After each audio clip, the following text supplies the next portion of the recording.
All right, well, welcome everyone to Monday, June 3rd, 2024, our business board meeting. I call the meeting to order, and I call on the treasurer to take the roll, please. Certainly will. Mrs. Snow? Here. Mr. Moore? Here. Mrs. Shiver? Here. Mrs. Mulligan? Here. Dr. Urso? Here, please stand for the Pledge of Allegiance. Our flag is hiding today on the wall. Oh, it is behind the wall. Okay. Pledge allegiance To the flag of the United States of America and to the republic for which it stands, one nation, under God, indivisible, with liberty and justice for all. Liberty, liberty, liberty. Is there a motion to approve tonight's agenda? So moved. Second. Thank you, thank you. Any questions, comments? No. Nope, nope, and nope. Mr. Bertram? Mrs. Snow? Yes. Mr. Moore? Yes. Mrs. Shiver? Yes. Mrs. Mulligan? Yes. Dr. Urso? Yes. No public participation. We're waiting on. They're Mr. coming right Are down they the coming hallway there? right now. Eric, you're up. Yep. Hurry on back. We're cruising. And so tonight we have two presentations, the first being an update regarding our bus garage project. Hey, Robbie You good? and friends. I think And you- Eric should You be, just come straight on up, guys. yeah, and you I can don't know share where the good Eric news. is. Here. Okay. You have a couple? Yep. Thank There you go. How you been? you. Yeah, we have. All right, how are you, Chris? I'm doing good, thank you. Oh, thank you. So, How you doing? How are you? Thanks. AIA, artificial intelligence. Thank you. I'm waiting for artificial stupidity. I think that's already here. I think it's. I think that's among us, I Kathy. don't think it needs to be artificial. You ready for me, Randy? Yep. Thank you. Hi, thanks for Hello. having me. Yeah. Thanks for coming. Yeah, so those that haven't met me, I'm Robbie Wilson.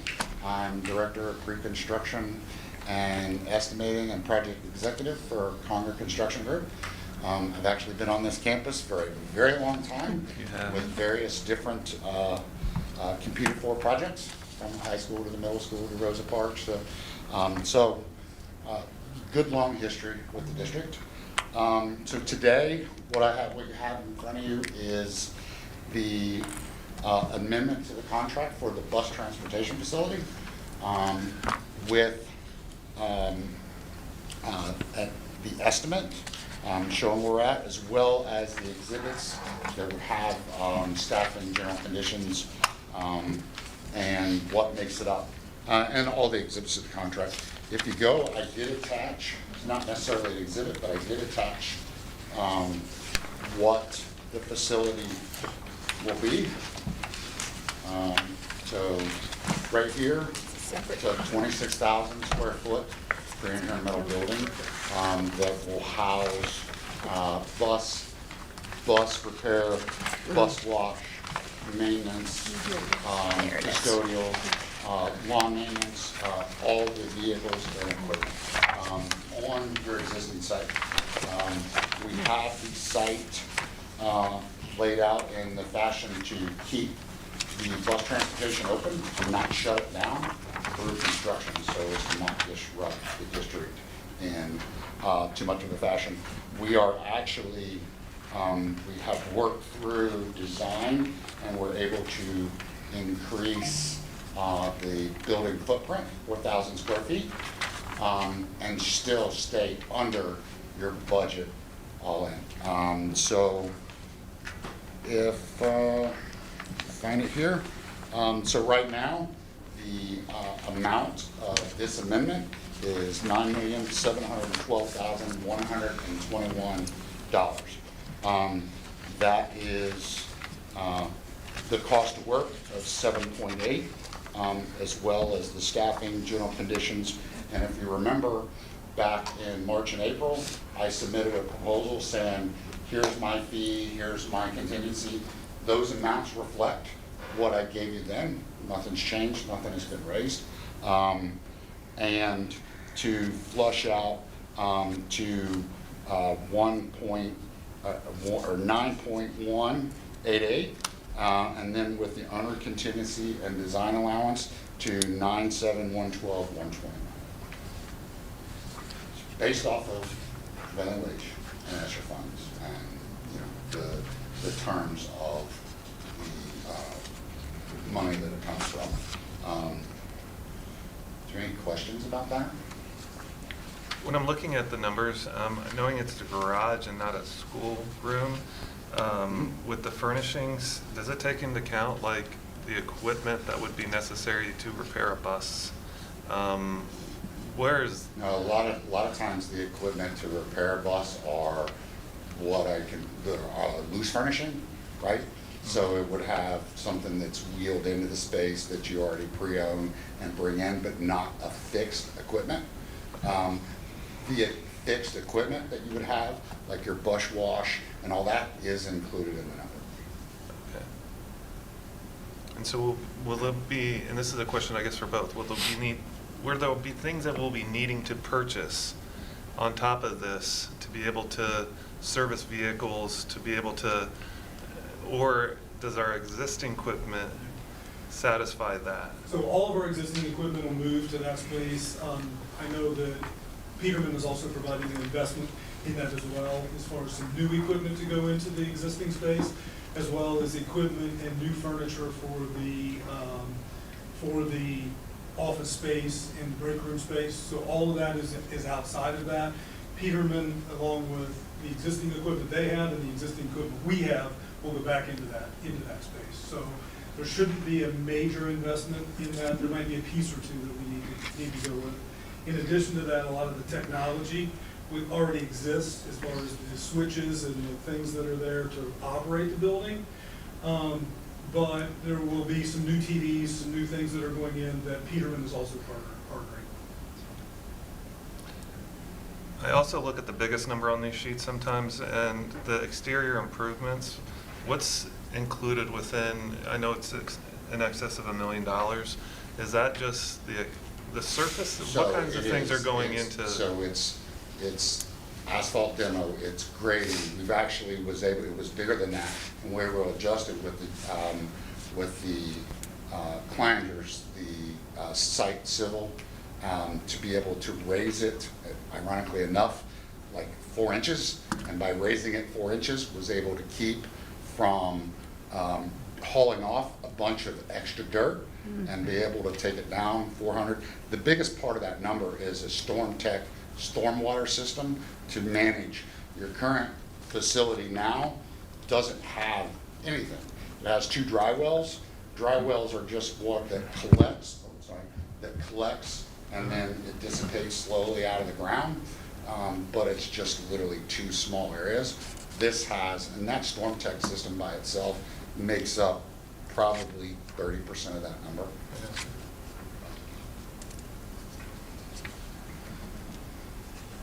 So this is the number. This is the number. Okay, so it's not going to go up. It'd be nice if it went down, but this is the number. Right? Okay, it is the number. That is So, and correct. the reason that, I ask is just working through different construction projects through ESSER, that, sometimes we have a number, we work through the number, and we've seen numbers increase. Yeah. So this is it. This is it. Okay, so we allocated dollars earlier this year that also fell into this project. They've been included in this number. This is the final number. Yeah, The two, I think it was it 270 that we That's on. approved earlier at the Yep, so beginning that of was the year? pre-con. So Yeah, the actual pre-con, portion yeah. of this, if you recall, what we did back in May 12th, we approved a contract Yeah. to start the work. The value of that contract, if it went all the way to completion, was $287,863. That's already included in the number. So what we're doing is approving the amendment for the rest of the building, which is the GMP. So if you recall, I was to bring that back.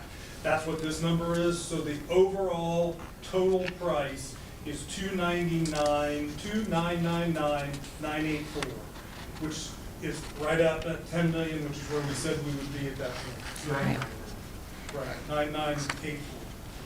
So Right. that includes the 267 for the That we already original paid. contract. So just to be clear, just want to make sure everybody's on that same page. We had that original contract, this is in addition to. I know that there was conversations, and maybe that was embedded within what you just said, around the brick facing and the city requirement on that stretch of property to have, or within the city, I don't know what their zoning stuff is. Is that included or not included in this? It's already assumed that it's not going to be required. Correct, so what we've got is that we bid out multiple alternates. That is one alternate that went with that, just so we could get pricing on it. We do believe, based upon prior history and everything else, that there's an absolute, very, very high likelihood that that's going to go through, but the design has to be done, all the other pieces have to be done, and we have to go through a meeting to do that. That is one piece that would be fitted, that would fit over and above. If they would not choose to do that, we really think they're going to do that. So we've got pricing for it. We did say that would be above that 10 million number. We knew it was going to be in there. There is some contingency and other things in the base number that we can deal with. So as we go through with that, but we're really confident, very confident. Yeah, just doing a look at the buildings in the area, even a couple of the newer buildings that don't have, we currently have like a 4-foot wainscot around it that satisfies some of that zoning and gives you an architectural look rather than a 10-foot. And if you go on and you look at, I mean, there's 2 or 3 new buildings that are there close by that just got, so I think there's some precedent set that even if they kick back some, we've got the ability to show, hey, what makes this any different than us in an industrial area, a commercial area where this bus transportation is going to sit. If we were putting it in a subdivision or even in front of the high school campus, I would say I'm not as hopeful. Where we're at, I can see precedent where they've already not done it. There's history locally. already. Yeah. When will you know? That's something we're flushing out now that we'll have our design, we'll have our complete survey on the 21st and submit it in for our zoning variance, and it takes them probably 2 weeks to give us a response. If we have to contest it, we've got a week to contest it. So I would say at this point, a month and a week. So, and then we'll know whether we need to fight, right, at that point. Because We have some really good data, if you want to go into that. The other piece to that is remember, we're bringing this to you fast and furious based upon the way we're going. So we're continuing to move forward with geotechs, with doing all the asbestos, any type of abatement, and we're moving those kind of things forward now. So it's coming quick. So the existing building, is it going to be raised or just, and so the building that's sitting there, the entire property is going to be, there's 5 of them, 5 existing buildings. They're all going. 4 of those are going away right away. The long building that you're currently housed in, we're going to leave that up. Power is to it now. We're going to leave that up and operational while we construct. And then as we finish up and you guys move in, we'll tear it down and work our way out the drive. And we are using some existing things there, like the existing fuel tanks we're moving. There's some things that we're doing to keep those things cost effective. So it's going away as quickly as we can get it to move through to get that done. Yeah, the whole thing, there's a site drawing on there too. The whole site will have a completely different look. It's Yeah. going to be brought into now and not just a couple old buildings out there that people are so looking at. just for a frame of reference, where the building is now, I kind of have a picture in my mind. Is that where this will sit? No. Where the existing wood shop building, Correct. brick, that's where that building will Okay. sit. So on top of that. And is it going to face the road, or will it be? There will be a portion that faces the road, the big portions of it will be facing other directions, so that you will have a forward-facing side that will have the wainscoting. The top one here, Yes. the one that faces the road, that gives you that storefront and wainscot and gives you that curvabule. That's the And so where I'm lost is like the 3 garages that go to the next of it. Is that facing the That road? faces the road, yes. It does face So the But the other ones will be facing the other side or out back, so. They're running long ways Yeah. as the Yeah. property is. Correct.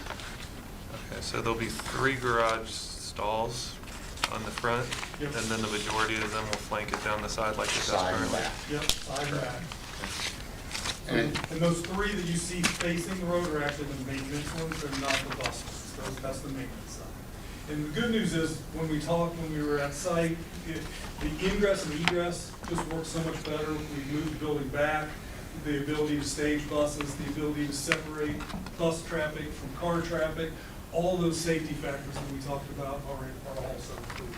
So it's a huge upgrade to where we're at this point. I'm excited about the project. I have to put my, the team here with Conger and with Fanning Howie, and I know he brought multiple on that side. So oh, we yeah, hey, introduce the rest of his team. Joe. We've put them to the test here Yeah. in doing some things, and I really want to say they've stepped up.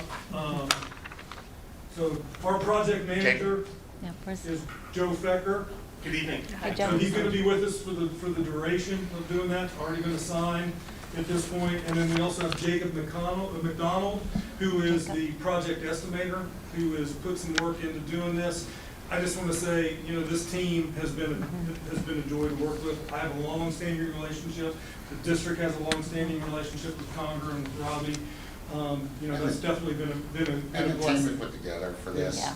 was Vonda with Fanning. Yeah. It was just people there was confidence that was before. gonna be able to do what we had to do. Kleinger's, who was part of all the early, GOP, Doug Crawford for structural engineer. These were all people that had already done work for Middletown District, and they didn't have a problem competing for the work.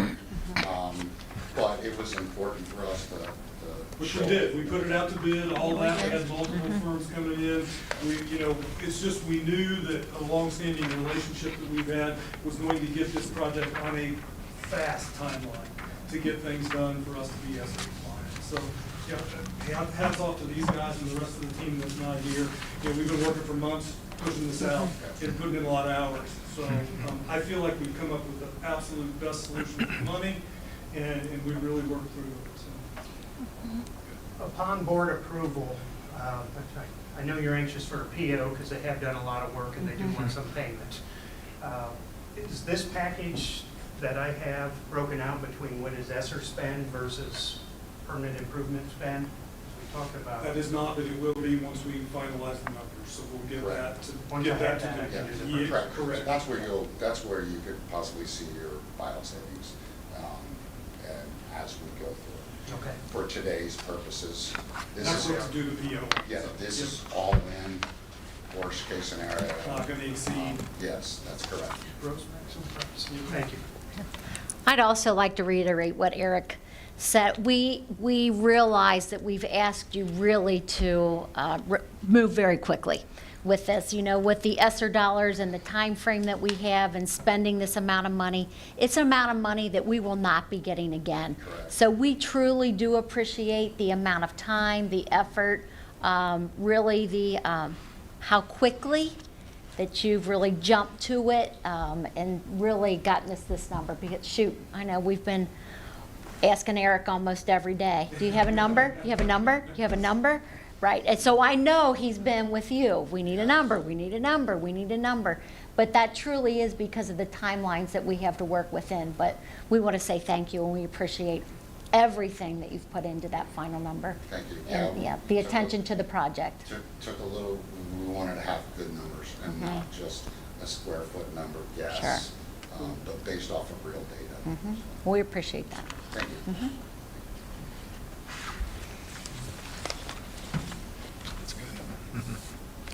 Any other questions for them? Yeah, what color is it gonna be? Yeah, I was looking at that too. Color chart. Let's get to the important What you things. see is pretty much what you're gonna get. It's gonna be that grayish color. We're gonna put some pop in it with some signage and some Middletown colors in it. But, part of it's the cost effectiveness. We have, Sure. we don't have a lot of choices in order to do Sure. that. But it's gonna be a really It's good gonna look looking nice. building.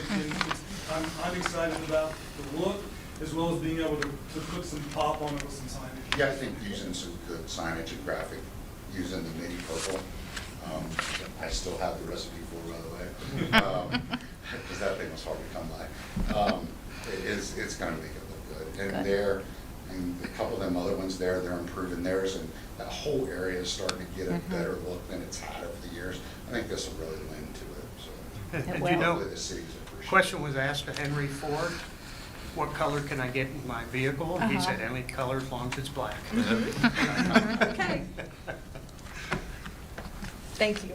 Yeah, Thanks, guys. we appreciate it. I got one other item on the agenda, so I was Yeah. letting people in the door, so. You're good. Oh, wait. Yeah, what's that? Okay. Do you need to keep this thing? No. Okay. All right. All right, thank you very much. Yeah, thank you. Thank I've you. seen you, Robbie. Yeah, I think you're gonna see more of them as we go through this whole process. Yeah, I know So, Robbie pretty yeah, well. We've got a little bit more work to do between now and the end, so. But, so one other item on the agenda, do you want me to do that now, or do you? Yeah, no, you're Okay. fine, kind of running through it now. Perfect. So the only other item that I have on the agenda is actually a request. We have a department, there was recently announced a Department of Energy grant in order to apply for schools essentially of our size, so 10 buildings or more, that you can apply to the Department of Energy for a grant of up to $7 million to do energy efficiency projects. It does have a 20% match that goes through with that we can do things that are already part of our capital improvement plan. So for example, we have air handlers that we know that are built into our capital improvement plan that need to be upgraded. We have pumps and a variety of other things that are already in our improvement plan that we could go through to do that this could be an absolute funding source. Not a guarantee, but certainly we've worked with Vista Consulting, which is an energy consulting House Bill 264 company, to look at a variety of options that potentially could fit with this grant that we could go through to apply for it. The first step of that is for me to stand in front of you and say, hey, there's a Department of Energy grant, we've got some needs. Are you willing to allow us to go ahead and jump into this and come through with a proposal to get into the first step? It's actually a 3-step process that they go through and say, hey, put together what you think based upon our capital improvement plan, submit that. If we feel that it fits with the criteria of the grant, then we're going to invite you to move on to the next step. This is the first step. It'll take some time for us to go through and do it, but I certainly believe it's well worth it based upon the energy efficiency projects that we have. There is one component that they are looking at, which could be a potential small solar piece that we could put into that as well, that would look at adding potentially a solar panel to like the bus garage, just to add into it for energy efficiency. That is one thing that they're looking for, is those components. We're exploring that as an option. So that is really us. If you approve it tonight, we'll say, yes, we have the board behind us. We're going to go ahead and put together a proposal and send it forward and see where we go based upon that. We will certainly be bringing back to you what the projects will be, because this is exploratory at this point. We don't have to have the projects already defined. We have to have our need defined. We have to have what our thought is as far as where we're going forward. And they're targeting schools with 10 buildings or more. And we fit right in that, but not the big urbans. So it's really kind of a unique sweet spot that we can go through to do that. So I'm asking for your approval just to start the process. I'll bring more back to you later if we go through and let's say that they say, yes, we want to see that. If they do want us to move forward, then we'll go into more of a development process. We'll pull some people in and do some things about what we're going to do to move forward. So that's what it is. Just your approval to say, yeah, go ahead and seek it. What's the timeline on this? So the timeline on the initial application is pretty quick. Yeah. So it was a pretty quick turnaround to start with. We need to have this first proposal in by 20th, roughly, of June, to get that in. But we already have a good start, because we had a good plan to start with, to put everything together. Then if we're if we're chosen to move forward, then there'll be a whole other group that comes in, and that timeline's further into the next year. Okay. So it's really, if we get through every step of the process, it's really gonna be 18 months, 2-year timeframe by the time we go through the whole process. So, and I don't know if we're gonna get it or not, you know, but it's definitely, in my opinion, it fits with the needs of what we have. It is an opportunity of money that's there. If we get it, great. If not, we're still gonna have to deal with the things that are in our capital improvement plan. This would just kind of change the timeline of the way those would go. So, No, I appreciate you exploring it and spending the time to apply for it. Anytime you can bring in outside resources to help solve some of our problems, it's, I think, extremely responsible to consider those, so thank you for that. Absolutely. And the approval will be in the business agenda item. Okay. Any questions, concerns? Somebody's going to win it or get that. There you go. Yeah, why Might as well not be us? us. Why not us? Why not? Mhm. It's a lot of money. Yeah, it is a lot. No promises, though. Yeah, We're we gonna try. understand. We're gonna try. Yeah, so thank you. Yeah, thank you. Appreciate Thanks, it. Eric. Anything else I can answer? Good to go? We are good. All right, thank you, guys. I Thanks, appreciate Eric. the opportunity. Yep. Thanks for me coming in late. Somebody's got to man the doors. Mr. Bertram, I believe it's your show. It is my show. All right, 5-year forecast. In front of you, I gave you the assumptions and the 5-year forecast. If you go to the very last page of the larger packet that I shared with you, the big logo on the front, the actual 5-year forecast with the 3 years of history is the very last page. You could tear that off if you wanted to. But I'm not going to be going through the assumptions like I traditionally have before. Bring you something a little different. May is really an update of the November forecast. So we're going to just talk about where we are and how it compared to the November forecast. And it is good news. I didn't want to let the cat out too soon. The other slides. All right, Kurt. Fiscal year projected financial analysis. We projected general fund revenue of $88,429,000. General fund expenditures of just under $80 million, with a projected gain of the year of $8.4 million. Can I say thank you, Esser? Right? Esser's really helped us out a lot with that, because we were able to supplant some dollars to leave our general fund to the best of our ability, as long as we still made maintenance of efforts and all that good stuff. So it was a little puzzle that we had to play all year. Looking at the current fiscal year still, projected local taxes, this would be our real estate, public utilities, just under $31 million. Projected state funding, $50 million. And that is 57% of the funding we receive. So we're well over more than half of our state funding. I think just a year ago, maybe a year and a half ago, when I showed you the forecast, it was about 50-50. But because of the fair funding, the additional dollars we're receiving, we're sliding over more towards state aid than local aid on a percentage basis. And then we've got another 8% of all other revenue that comes into the district. Current fiscal year for expenditures, personnel costs, $53.5 million. That's 57%. And of course, that includes salaries and benefits. $40 million in salaries and $13.5 million in benefits. I will tell you, and I tell you every time, benefits is my biggest concern moving ahead. Healthcare costs always go up more than inflation does each and every year. We're doing our best to maintain those costs, and it's just a portion. It's the largest portion of the benefits sitting in it, not the second largest portion.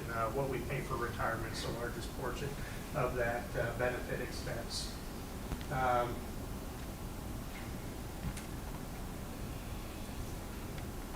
Then we go down to purchase services, $21.3 million.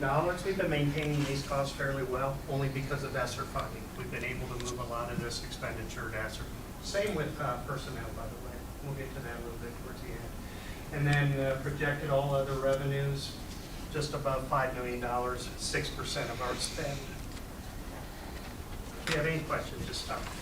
I had a question on the chart before this. Okay. Understanding that local real estate has appreciated significantly, we've been reading about it, we've realized it as taxpayers ourselves. How will that start to shift the local burden? I remember some of our conversations was that the appreciation wasn't in some way taking some of the onus off of the state aid and putting it more on the shoulders of our local taxpayers.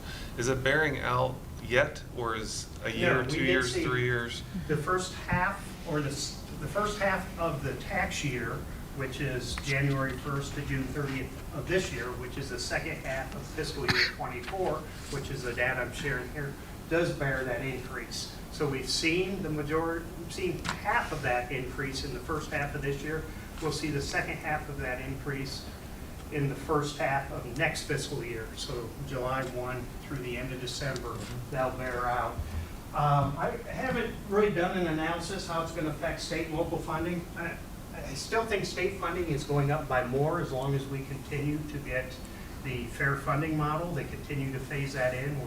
We're in the third year of the phase in, and we've got one more phase in that we have to hope for as well. But we should, I would say it's going to relatively be between 60-40 between the two here and there as we move forward. I guess coupled with that understanding that Cleveland Cliffs is going to have some significant investment here locally, as we look at this ratio, will that shift? Because I remember when NTE came online and conversations that was had that it's shifting. Yeah, it's great to bring in these industries. We're really appreciative of what they do for our local economy, but they also have a funding impact too, as it gives us the appearance as a community as being a more affluent district at times than maybe If is it's not experienced. abated, I don't know yet how they're going to handle that increase. I will tell you, when they come in, they get the funding, and they start doing the improvement upgrades, it'll be some time before we realize the valuation of those upgrades. Okay. And I don't know, they mentioned they're getting the grant. I don't know if they're going to start bringing the equipment in and building in 1 year, 2 years, 3 years, until I get that data. I haven't modeled any information. But something we need to work closely with AK Steel to know what's happening with that. I'm sorry. Cleveland, Yes. yeah. Old school. There's about 4 names that run through my head with that So same your bill. dad worked there? It's Armco. Yeah, Was Dad- it called Armco, AK? or AK. It Cleveland? was always AK. Yeah. Yep. I'm from Cleveland, but I still don't call it. I call it Cleveland. AK. My husband calls it Armco because his grandfather worked there when it was Armco. Yeah. So yeah.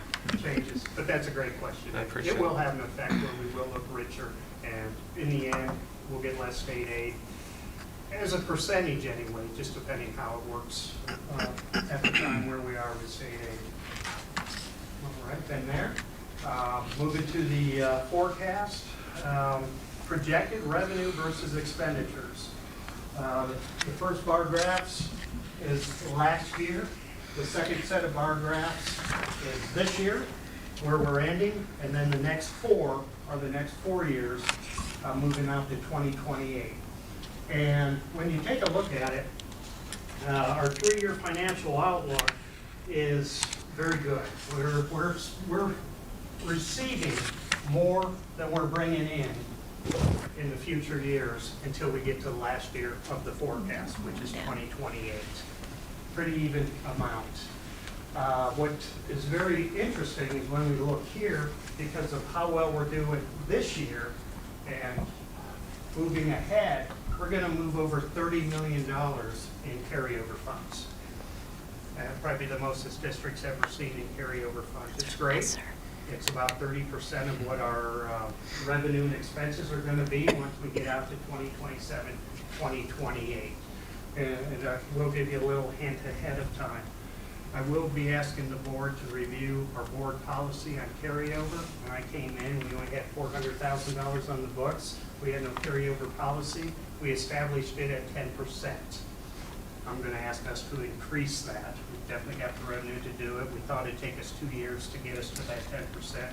We were able to do it in a year, but now that we have, excessive funds, I think it's safe to say, let's go ahead and extend that, and we can talk about, I always say 20% is a good number, but we'll see what the board feels comfortable with moving ahead.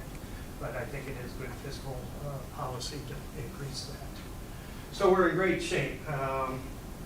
Our annual revenue, the change over the course of the forecast period, it's going up 6.5% annually on average. Our annual change in expenses, it's going up 7.23%. And you'll see the effect. Relatively, we're within 0.75% revenue versus expenses. But again, I always say don't focus on the later years because that will definitely change as we know things. Definitely a little conservative on the forecast, and we'll be in good shape. And that's actually on this slide right here. So you can see we're projecting expenditures a little higher than we're expecting revenue. And a lot of this is because we made a conscious decision to take some of the ESSER additions that we put in and spend them out for 2 more years. So I have built in those 2 years, the 62 positions, I believe, that we're going to continue. And then there's also supplies, materials, and so forth that are part of that spend as well. So that's about, I say $14 million, give or take, of additional spend we're doing over the next 2 years to try and help our kids get caught up more. So I think we're being good stewards using the extra money that we saved. Didn't save all that as much as $14 million, but we did save money with ESSER over the last 4 years, and we're putting it back into the kids. Days cash on hand. Big number that you need to know when you're in business. How much money do I have to operate on with our carryover balance? We're going to end this year. In 2023, we had 105 days on hand. And these are calendar days, not business days. This year, we're going to end with 137 days, and that will drop to about 109 days through the forecast period. Our policy, it's actually set up on 10% of our expenditures for the given year, and that equates to 36.5 days of cash we have to have on hand by the policy. And if I recommend a 20%, we'd have to have 73 days on hand. And you can see we're still way ahead of where we'll actually be in 5 years at 109 days. So we'd be safe doing something like that for the long period.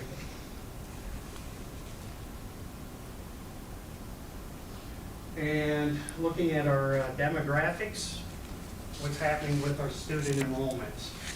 I know these are skewed. It looks like we had big bumps.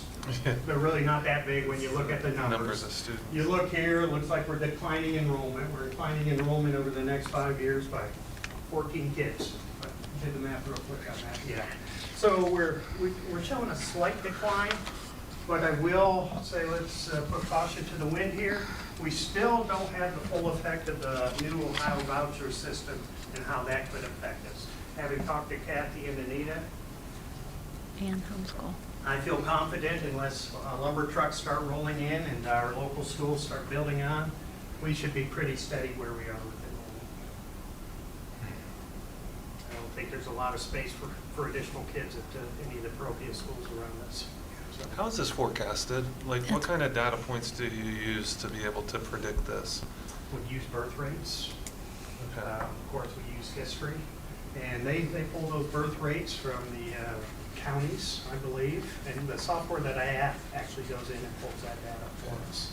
Do you know how accurate it's been? Like, if you would go back, and this is new software, so we don't know, or newer software, isn't it? Well, we've been doing that same, using the same data points for the 15 years I've been on this software. And it's fairly close. You could pay a company $25,000, $30,000, $40,000 to come in and do it. And I would bet it's within 5% of what we're modeling, and Yeah. which one's right. We don't know till we get there. Yeah, there's a lot of models out there. I'm really interested in AI, how that's going to help us with this modeling in the future. Deb, I had to give my AI. Give it a try. Had to give it a try. Mhm. And right here, of course, COVID started here, but we saw a big effect of COVID once the new school year came in. Saw a bump once we It's opened the 100 schools kids, up and brought them yeah. back in. Really liked that bump, but then the kids disappeared again. don't know where they went. I actually did a public records request with the Ohio Department of Education, Department of Economic Workforce Development, whatever they call it, ODU. And they turned me down, said I wasn't privy to that information. So I'm trying to get it from another vendor who said they were able to get it. So I'm working on that. 'Cause I want to know where our kids are, where the vouchers are going, out of our kids in our enrollment. All right, a little more on demographics. I think this tells a big story here. Again, ignore the skew, because we don't have the full capacity of the bar charts. But you can look at our expenditures per pupil.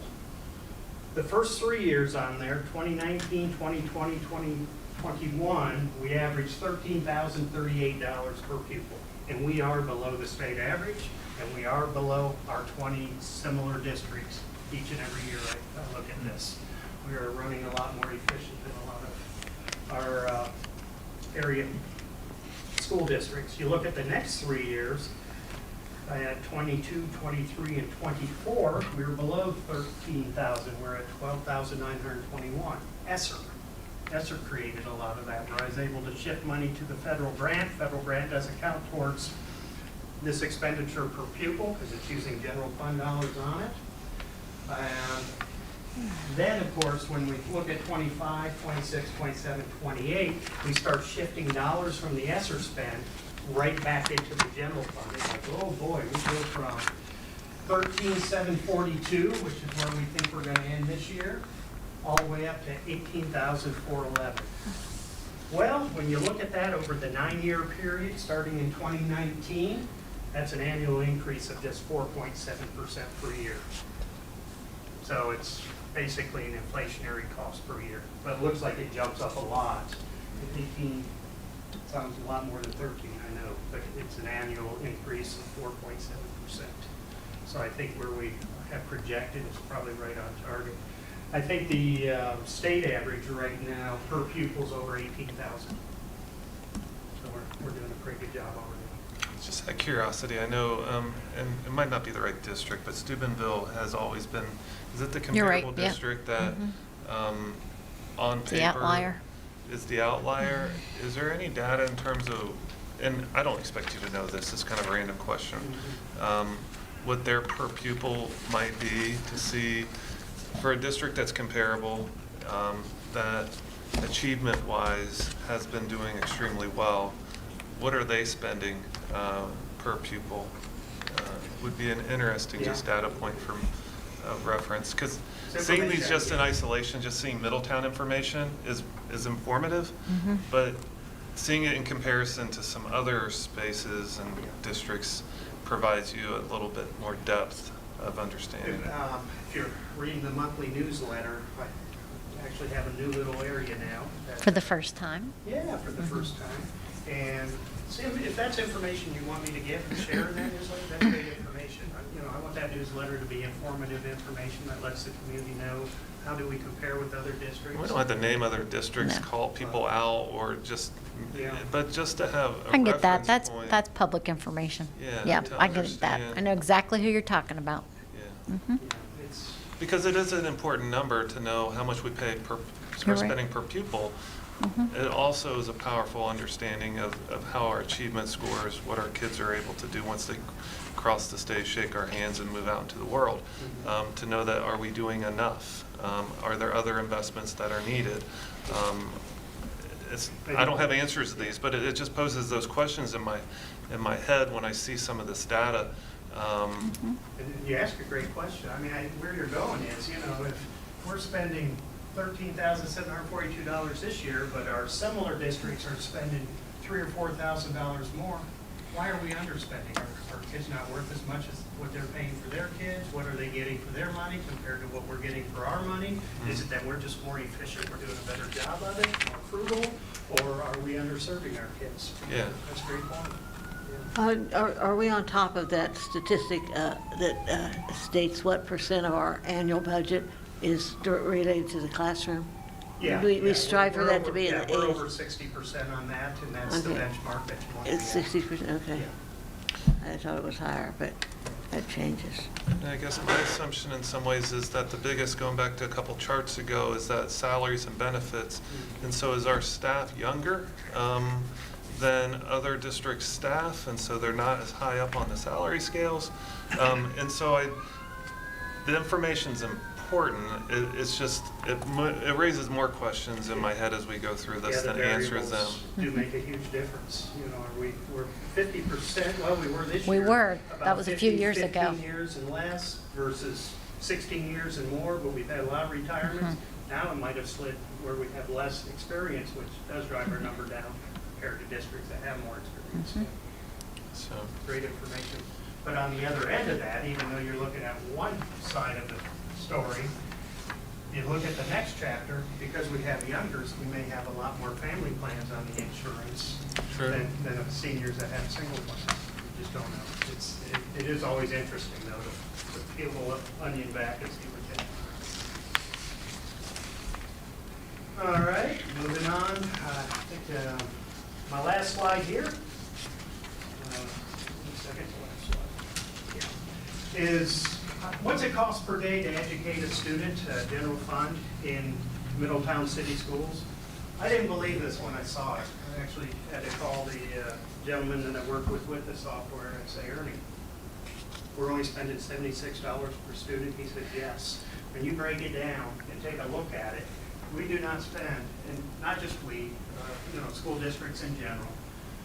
When you look at the daily cost for a student, $76. If they're in school 7.5-hour days, it's basically costing us $10 a day to educate, $10 an hour to educate each of our students. It's a pretty good deal when you think about it from that perspective, from a business perspective. And then when we go even deeper of that, from state and federal aid, 75% of that is being paid out of our residential property. 25%, my math is right, 25% of 76 is $19.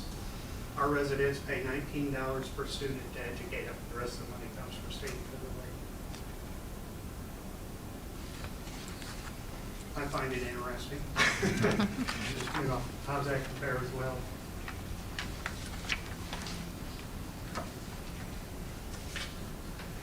And then finally, how's this look compared to the November 2023 forecast?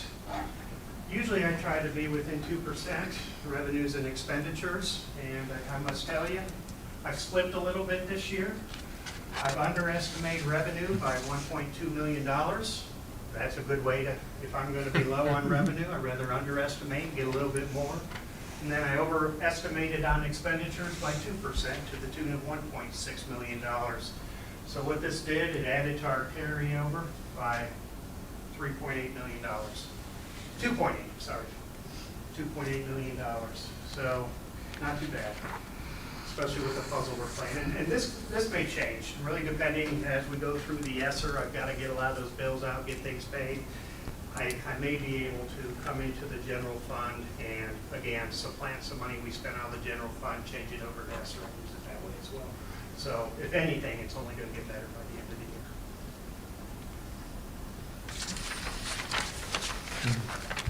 All right. Any questions? no, good news. It's definitely a different model than I presented before, and I actually had to practice it a few times. Did a You're great getting better job, with the Randy. remote control too. I saw you do it behind your back once. Yes, I did. Yeah, I noticed. I'm doing my stretches.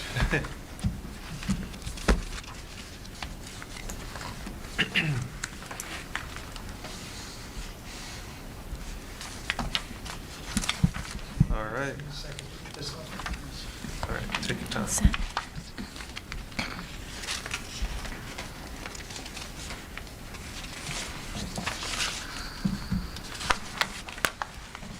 All right. All right, we're on to the consent agenda. Is there a motion for approval? So moved. A second, please. Second. Thank you, Holly.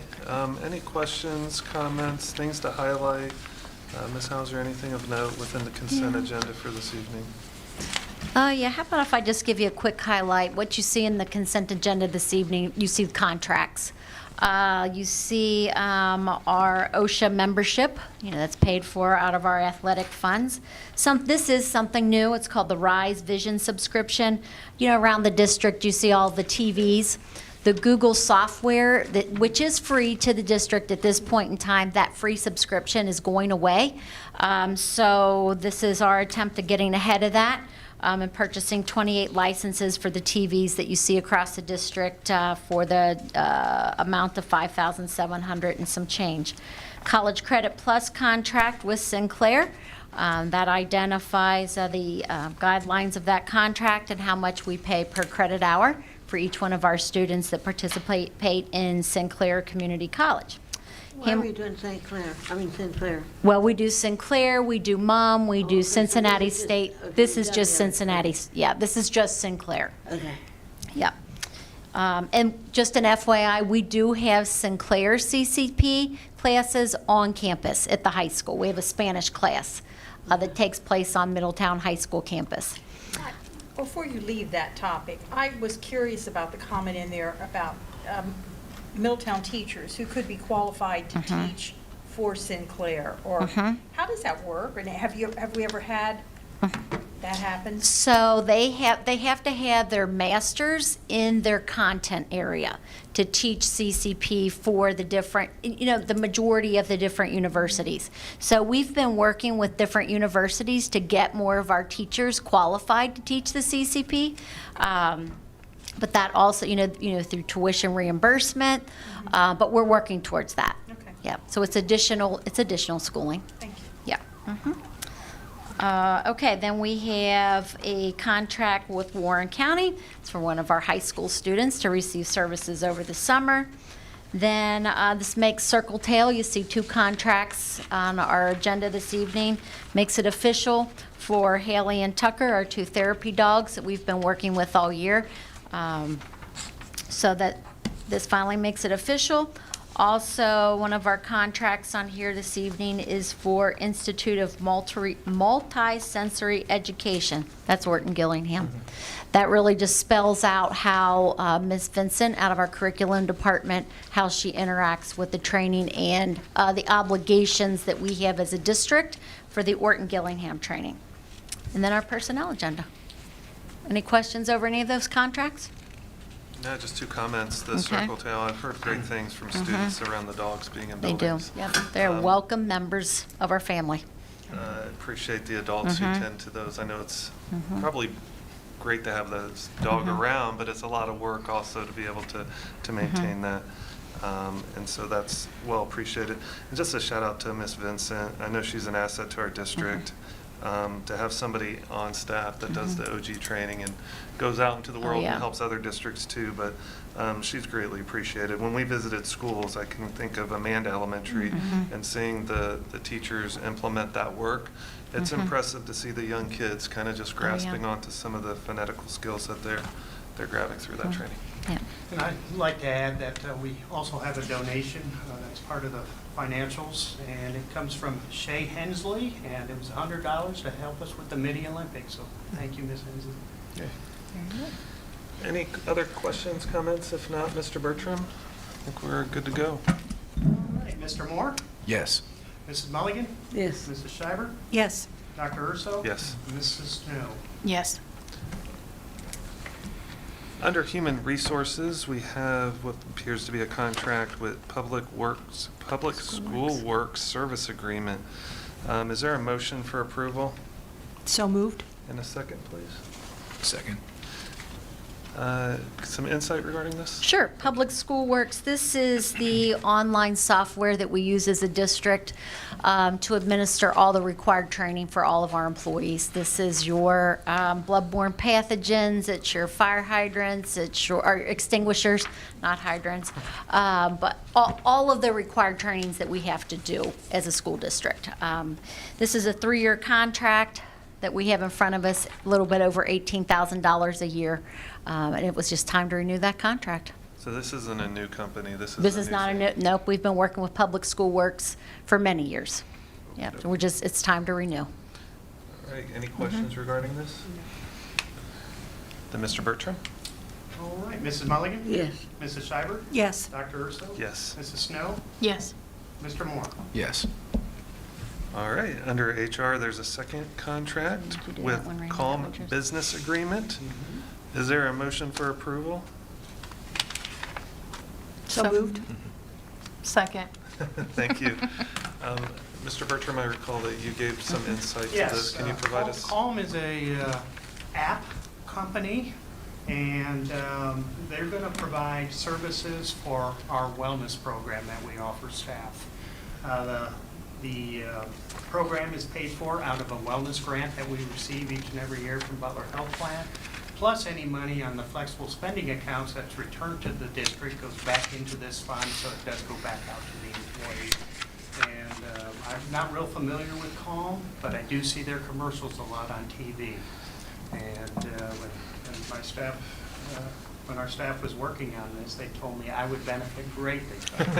So it must be a good program. All right. Is it incentivized? I mean, I know years ago we had the Fitbit Challenge and. Yeah, we will have incentives, and I'm not sure how they're going to incorporate it. I kind of handed that off, but that is a great question, and they are working on some incentives for our staff this next school year. Good, thank you. Questions? All right, then Mr. Bertram. Mrs. Schreiber? Yes. Dr. Urso? Yes. Mrs. Snow? Yes. Mr. Moore? Yes. Mrs. Mulligan? Yes. Kinds of fun stuff to vote on tonight. Under finance, we have Omni and, is that a word or just letters? It's an acronym. Acronym TSACG. I don't know how I would pronounce that if it was a word. Compliance Service Agreement. Is there a motion for approval? So moved. Thanks, Todd. Is there a second? Second. Thank you, Holly. Mr. Bertram? Yep, I'll take this one as well. This is a company that a lot of school districts have moved to. It's a company that offers the compliance piece for any of our employees or former employees that have contributed to our 403B and 457 plans.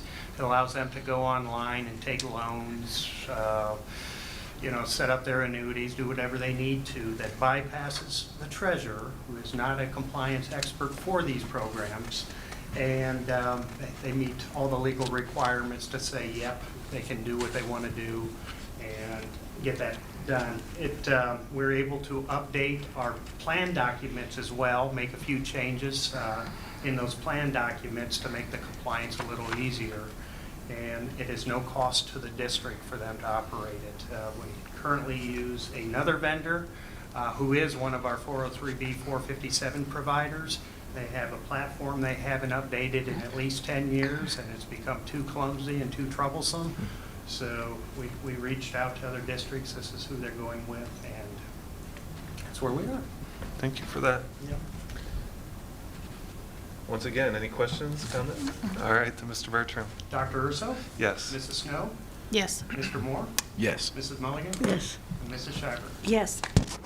All right, last item under finance is the 5-year forecast that Mr. Bertram just presented to us. Is there a motion for approval? So moved. Second. Thank you so much. Any questions, comments? We need him to present it again? I don't know. You sure? You sure? All right, then Mr. Bertram, I think we're ready to vote. All right, Mrs. Snow? Yes. Mr. Moore? Yes. Mrs. Schreiber? Yes. Mrs. Mulligan? Yes. Dr. Urso? Yes. Just as a note, on behalf of the board, thank you for the work that goes into that. I know there's software, but we have to have the information that goes into the software, and it's a cumbersome process. And you do a good job presenting it and boiling it down and giving us information that I think is Thank you. very important, very pertinent. It's one of the things I enjoy most about my job, just to see, I think it's part of here, I did this, now how close have I come? And it's a challenge. I really enjoy doing it, so. Glad we. And we have great numbers. Yeah, Yeah, it makes it. that makes it much It better. does make it. And that takes everybody to get those numbers. That's not a me. So, but thank you A for we. that. Under business, we have the amendment to Conger Design Build Agreement. Is there a motion for approval? So moved. Second. Any questions and comments regarding this? This was the presentation from earlier. think they should have just added the extra $16 there, though. I mean, We if you're gonna charged go- them, yeah. If you're gonna go to Yeah. the whole amount, I suppose. $16? That's not even like We a only added Yeah. 15 because our charge was not to hit 10. 10, 10. that's Yeah, at right. 15, you can't even go get an extra value meal. We met the goal. It's a Big Mac meal now, isn't it? Jeez. Any questions, comments, anything regard? All right, then Mr. Bertram. Mr. Moore? Yes. Mrs. Mulligan? Yes. Mrs. Schreiber? Yes. Dr. Urso? Yes. And Mrs. Snow? Yes. All right. Second item under the business agenda is the approval to apply for the Department of Energy grant. Is there a motion for approval? So moved. Second. Thank you. We're getting better at this. Way more fluid this time. Any questions, comments? Eric did a nice job outlining Yeah. this for us. It seems like a pretty easy decision in some ways. Yeah. I'd like to repeat your thanks for trying to pursue something like this. Yeah, absolutely. Yeah. Mr. Bertram?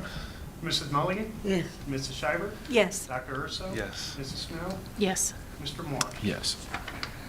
Under curriculum and instruction, we have the graduation list for 2024. Is there a motion for approval? So moved. In a second, please. Second. Yay. Questions, comments regarding said list? Is my son on there somewhere? Maybe? Sure Did he is. make the One of list? the 349. I went at 349. All right. Can I vote on that? Yeah. Mr. Bertram? I'll let you go first. Dr. Urso? Yes. Mrs. Snow? Yes. Mr. Who Moore? has two? Yes. Mrs. Mulligan? Yes. And Mrs. Schreiber? Yes.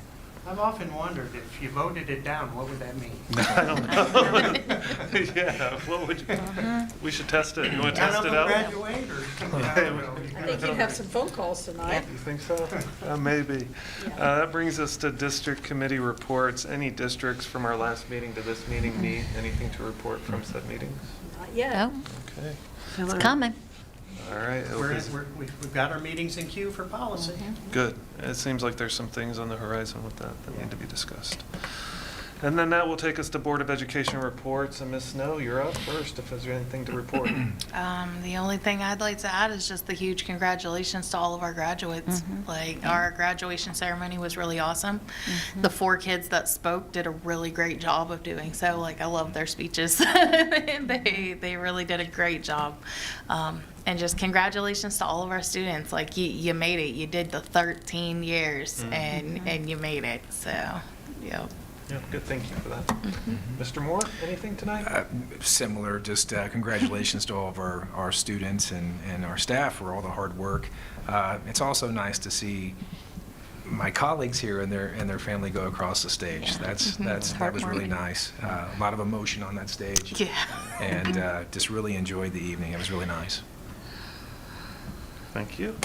Ms. Yeah, Schreiber? and I would repeat those congratulations, and also thanks to all the people. There are a lot of behind-the-scenes people that That's right. have to be out there putting up chairs, and the band kids who come and play, and the choir people, and it's a big operation, but so well worth it. Just so well worth it. It was a wonderful evening, and it was. It's always Beautiful night. It's always wonderful to see the kids on graduation day. It just warms my heart. They're ready to move to another step. So thanks to everybody that had a part in that. Thank you. Anita? Kathy, anything tonight? Well, I didn't get to go to graduation because I was having some health issues, and I thought that the danger of drama, if anything, if I fell or something, could like just be too unnerving. But I usually have a good cry during pomp and circumstance, so I missed that. But anyway, congratulations to our students. It seemed like apparently it went off very well. It did. It's a pretty night. And congratulations to their parents, too. I guess my turn, again, to reiterate, it was nice being at graduation. Like Holly, it's probably a little bit conflicted. It's kind of sad to see your own walk across the stage, but exciting nonetheless, Yeah. too. To our teachers or our retirees, I mean, enjoy the summer and the extended summer that goes on. I still notice cars over at the high school, so it doesn't seem like the school year ever ends. And there are people in and out doing good work, preparing for the next academic year. So I appreciate all the effort that goes in the summer to prepare for the next year. And I know we have so many maintenance people in those buildings throughout the summer, getting them all repaired, fixed, tidied up, and it's sometimes thankless. I don't think we always acknowledge that. It's nice of them that they go in and do that work. Mr. Bertram? anything to report? Well, I'm proud for the four of you. All of you stayed up on stage. Nobody did fall. And the students, I think, behaved very well, too. I have to say it's one of the best behaved I've seen in the students. The excitement was definitely in the air, balloon after balloon after balloon. It was a great experience, and it does. It just takes me back and reminds me why I come to work every day, and it's our product. It's what we try to do, and it does make me proud to be a school treasurer. And to the staff, those of you that do have the summer off, I say enjoy it, be safe. Same with our kids. So far, it has seemed very uneventful in Middletown, which is a good thing. And I hope everyone stays safe for the summer. And as we work hard to prepare for the fall, we look forward to them coming back. That's what I'm going to say. So, we've wrapped up in the schoolhouse, right? Many of our teachers, if you think about it, we just finished Professional Development Week last week. So we just really, said goodbye to many of our staff members. We said goodbye with graduation, many of our staff members. And the summer programs ramped up June 1st. So we have Midpoint Library starting up, our third grade reading program started up, our summer school at the high school started up. We had the firehouse camps. Everything's starting up over the summer. So even though we wrapped it up at the schoolhouse, summer activities are kicking in. So just want to say a big shout out to our community partners that really extend the school life into the summer and those outdoor activities. I think we had creepy crawlies at the community center today. We had the midi meal machine out today at Miller Ridge. So there's a whole new life that takes place over the summer. So we wrapped up the end of the school year. Now we're into the summer year. So enjoy those summer days before you know it, it'll be summer. It'll be school time again. Do we ever have any numbers of how many children participate in the summer things? Are there any? Is there any data kept on that? We have numbers for students that participate in our programs. And if you recall, we had all the ESSER programs over the summer. And we still have a few of those programs, but this will be the last year for summer ESSER programs. So we do have those numbers. Yeah. And I would like to add, since you tossed the midi meal machine out there, that our midi meals machine is serving throughout the summer. Go out to our website, you can find the schedule, what schools they're at, and who can be offered the food, and who can pay a little extra if they want the food. All right, I guess that gets us to the end. Is there a motion for approval? So moved. Second? Second. Yeah, so we've improved. Our time is much quicker on this. Mr. Bertram? All in favor, say aye. Aye. Opposed, same sign. Have a good evening. Very good.